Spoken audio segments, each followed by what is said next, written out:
we've got Lonita Cook here to review it. Belinda and Lonita, over to you.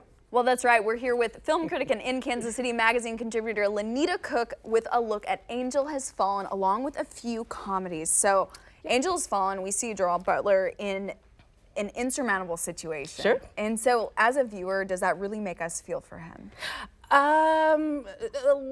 Actually, I'm gonna say probably not. Okay. But it's because, not because his character isn't a sympathetic character, it's because the narrative through line is a little bit nonsensical. Okay.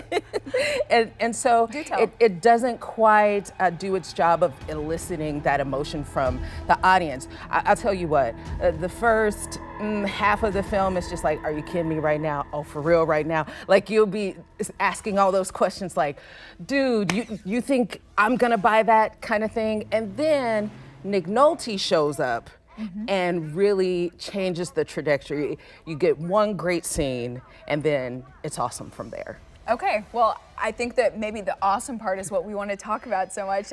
You know, is there anything truly different for Secret Service agent Mike Banning from the first two Olympus and London Has Fallen films? Sure. The only thing that I can say that's really different from him is he's a little bit older. In the previous two movies, I mean, he was just like, boom, boom, boom, I'm gonna get him. This one, he is like a little bit sick. A little bit slower, so it's like he's a little bit old man, and it's like, okay, what's gonna happen here? He's and more then veteran. So he is also the target rather than the president or the White House. He is the target of the violence. And it's kind of like you have to solve this to clear your own name. Absolutely. You know the plot, girl. Yeah. Yes, he is framed for an attempted assassination against the president. And so the movie is him going through trying to clear his name. Okay, so now let's switch gears to a dark comedy, Ready or Not. You know, and I don't know that I would be ready for this because you know, you're turning a very special day into a gore hunt. Yes, so for any ladies that are like dreaming of marrying that rich Prince Charming, this one might turn you off, okay? You're like, I'm gonna stick with the po dudes, okay? This one is a girl who just gets married on her wedding day to a family who has a gaming dynasty, so a board game dynasty, and her initiation into the family is to play a game on her wedding night. Now, Not a normal game. She has to choose a card, and the card will decide which game. But if it's hide and seek, oh, it's on. They got to hunt her down by the end of the night and kill her. And some of the scenes from this trailer, it's just like, you would never get that out of your head. You know, a woman holding a gun in a wedding dress. It is insane. Such an intriguing plot. Now, I will say the intrigue propels you more than the execution of the concept.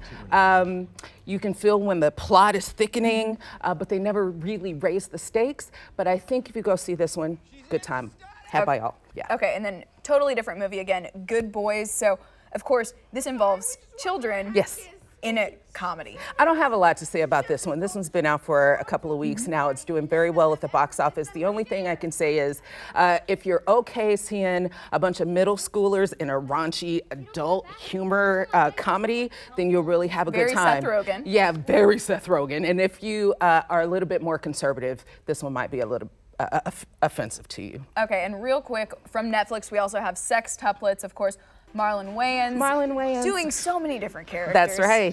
And so I really had a great time. It's not performing well because it really is very simple. The thing that I kept thinking is he's actually could be a really serious character actor. He does, there are a couple characters where they're just like silly characters, but there's a couple where he has to do some real character work. And I would like to see him in like a weighty, emotional drama. And really again. explore that. Yeah, he'd be great. Well, thank you so much, Lonita, as always, for all those insights. And of course, we haven't seen that many wildly different characters in Sextuplets in a really long time. Oh yeah, I mean, he does a great job. Everyone is distinct. He plays a couple women too.